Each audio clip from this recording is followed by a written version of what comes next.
Après l'IA générative, on passe à l'IA agentique, une nouvelle étape pour les professionnels du droit. Pour en parler, j'ai le plaisir de recevoir Martin Bussy, coordinateur du Legal Data Space. Martin Bussy, bonjour. Bonjour Arnaud. Alors, on va parler ensemble de l'IA agentique et de ses apports, mais pour bien comprendre, quelle est la différence fondamentale entre l'IA agentique et l'IA générative telle qu'on la connaît ? C'est effectivement un point essentiel de bien distinguer les deux, parce que ils sont résumés par le vocable d'IA, mais ils ne sont pas de même nature. L'IA générative, comme son nom l'indique, génère du contenu texte, du contenu image, du contenu vidéo, en interrogeant une base de données. C'est très résumé, mais globalement, ça marche comme ça. Alors que l'IA agentique, un agent, il est dans l'action. Donc, il va faire des choses. Par exemple, envoie un email. Par exemple, fais un résumé, puis envoie-le à mon collègue, et puis une fois que tu as les réponses, tu me le renvoies, tu le remets en forme, et tu le déposes. Donc on voit bien que là, il y a des actions qui sont faites. Donc la principale différence entre les deux, c'est un côté interrogatif, et de l'autre côté, des actions. Et grâce à des liens entre les différents logiciels, ces actions peuvent aller très loin. Demain, un agent va pouvoir déposer au greffe certaines choses. Il va pouvoir envoyer à l'expert comptable un certain nombre d'informations. Donc, il va alléger finalement le travail administratif qui aujourd'hui incombe à beaucoup de professionnels du droit, du chiffre et plus largement à toutes les entreprises de France et de Navarre. Concrètement, il faut définir toutes les actions à cette IA agentique. Et alors voilà, ça veut aussi dire que seule la connaissance métier permet vraiment de développer des agents pertinents. Parce que là où aujourd'hui on a un certain nombre de choses à faire dans une tâche un peu complexe, il va falloir décortiquer cette tâche en chaînons et donner ces chaînons à faire à l'agent de manière séquentielle. Et donc, pour pouvoir décortiquer ces tâches, il faut être expert de la matière du sujet. Disons que oui, il faut non seulement être un professionnel du métier, mais il faut aussi avoir l'esprit un petit peu dans le process. Voilà. Donc c'est vrai que tous ceux qui sont assez analytiques et qui sont experts de leur métier ont un avantage, j'ai envie de dire, pour concevoir ces agents. Et c'est là où c'est intéressant. C'est pas forcément que pour eux qu'ils le conçoivent, mais ils peuvent aussi le concevoir pour le compte aussi de leurs confrères ou de l'ensemble de la profession. Est-ce que, selon vous, on entre dans une nouvelle phase pour le secteur juridique avec l'IA agentique ? Oui, et de manière générale, c'est vrai pour tous les métiers. Si j'employais un gros mot, je dirais que c'est aussi la taylorisation des services.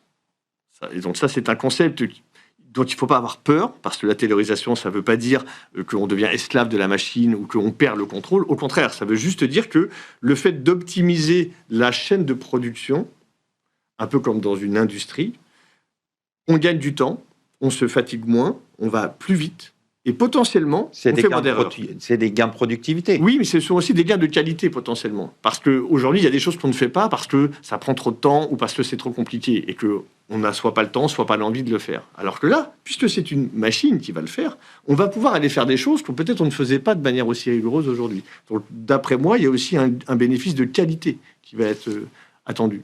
Alors, bénéfice de qualité, aujourd'hui, on a des idées de cas d'usage avec ces agents ?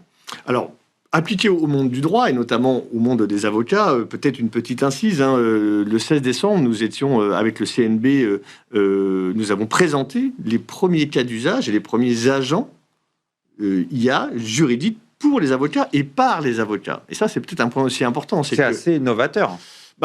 Oui, déjà, c'est très innovant sur le plan technologique, mais c'est aussi, de mon point de vue, innovant en termes de façon de faire. Parce que le fait de s'appuyer sur des avocats qui sont ces fameux experts métiers et qui eux-mêmes développent des agents pour eux-mêmes et pour leurs confrères, on est dans de la coordination et dans du partage de valeurs. Et donc, on s'assure aussi que la maîtrise du métier et la maîtrise de la déontologie, elle est bien là. Et c'est pour ça que le CNB est partenaire du Legal Data Space sur ces sujets, parce qu'ils ont bien conscience, tout comme nous, qu'il faut que la tech et le métier marchent ensemble. Et que c'est là que de la valeur va être générée. Donc les cas d'usage, voilà, pour vous répondre, certains ont été présentés hier.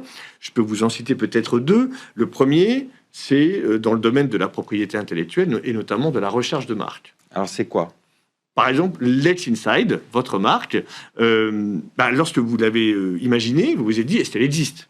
Aussi bien en marque, mais aussi en domaine, etc. Donc, à travers l'agent, vous allez demander les catégories que vous voulez interroger. toutes potentiellement, et les territoires. Et c'est l'agent lui-même qui va vous produire un rapport d'audit absolument complet avec des probabilités de risque, en disant attention, là il y a Let's Insight qui existe dans une autre catégorie, il pourrait y avoir confusion, donc peut-être qu'il faut faire attention sur cette catégorie-là. Voilà. Et bien sûr, cet agent ne dit pas qu'il a raison, il n'est pas avocat, mais il dit là c'est relativement safe, par contre ici, consultez un avocat. Ou il apporte les informations. Voilà. Mais comme cet agent a été développé par un avocat, vous avez quand même, vous, en tant qu'utilisateur de cet agent, la garantie du professionnalisme de l'analyse et de ce fameux processus métier. Et peut-être encore un point, c'est que ces agents IA ne sont pas développés pour les clients finaux. Parce que moi qui ne suis pas juriste, par exemple, je serais bien incapable de savoir si l'agent IA, il raconte n'importe quoi. On ne peut pas analyser les choses si on n'est pas juriste. Par contre, si je suis moi-même avocat, éventuellement juriste, alors là, j'ai un dialogue avec un confrère ou avec un avocat, et donc, on peut parler en tant qu'expert. Voilà. Et donc, on a ce recul sur le résultat produit, et c'est ça qui permet la valeur aussi, parce que c'est la confiance dans l'agent IA qui va permettre vraiment de s'en servir. Et peut-être un deuxième cas d'usage ? Voilà, un deuxième cas d'usage, vous êtes DPO, par exemple, donc vous êtes en charge de la protection des données au sein de votre organisation, ou alors pour le compte de votre client, et donc vous avez un certain nombre, là aussi, de rapports à faire, basés sur un certain nombre d'informations. Et entre les deux, en fonction du type de secteur d'activité, d'usage et de base de données, vous avez certaines obligations à respecter. Et donc, à travers un agent IA, non seulement vous pouvez envoyer des emails, l'agent se branche sur votre boîte mail, envoie des emails aux clients concernés ou aux différents clients, les renvoie vers un formulaire de saisie, et ces données sont analysées par l'agent jusqu'à produire un rapport d'audit. Donc on voit que ça va très loin. Ça va très loin. Et vous pouvez mettre à chaque étape un regard humain en disant à l'agent, tu fais ça, mais après tu t'arrêtes et tu attends que je valide. Ou alors, au contraire, vous pouvez lui dire, vas-y, avance, et moi je regarderai à la fin comment ça se passe. Donc, ce regard humain que l'on décide soi-même de positionner dans la chaîne de valeur, c'est aussi une garantie de qualité et de sécurité. C'est quoi, du coup, les perspectives avec ce type d'outils pour les professionnels du droit et aussi dans l'optique du Legal Data Space ? Les perspectives, ce sont à la fois des perspectives de gain de productivité, on en parle souvent, on se dit, ça va aller plus rapidement, les professionnels vont pouvoir être peut-être passer moins de temps sur certaines tâches, notamment les tâches les plus administratives, qui sont aussi celles qui ont la plus faible valeur ajoutée, et celle qui est la moins motivante aussi. Bien sûr. Je pense que le plaisir de travailler est au cœur aussi des enjeux de l'IA agentique. Se concentrer sur ce qui nous fait plaisir, la relation client, la stratégie, l'expertise, la recherche, plutôt que la production de documents qu'on a déjà fait des centaines de fois. Je pense que là, il y a une grosse valeur. Et il y a aussi une autre valeur, c'est le modèle économique.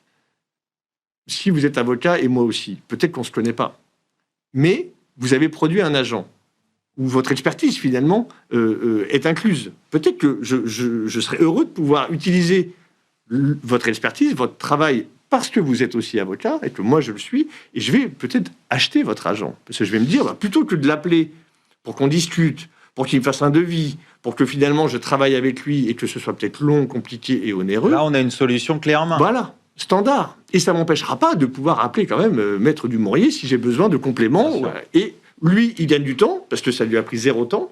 Et en même temps, il a assis aussi sa réputation, son expertise, et donc il se fait connaître de ce point de vue-là. Et donc je pense que ça, c'est typiquement gagnant-gagnant, parce que ça va plus vite, c'est efficace pour les deux parties. Et ça, le CNB l'a bien compris. C'est pour ça que il est très désireux de pouvoir trouver les bons équilibres.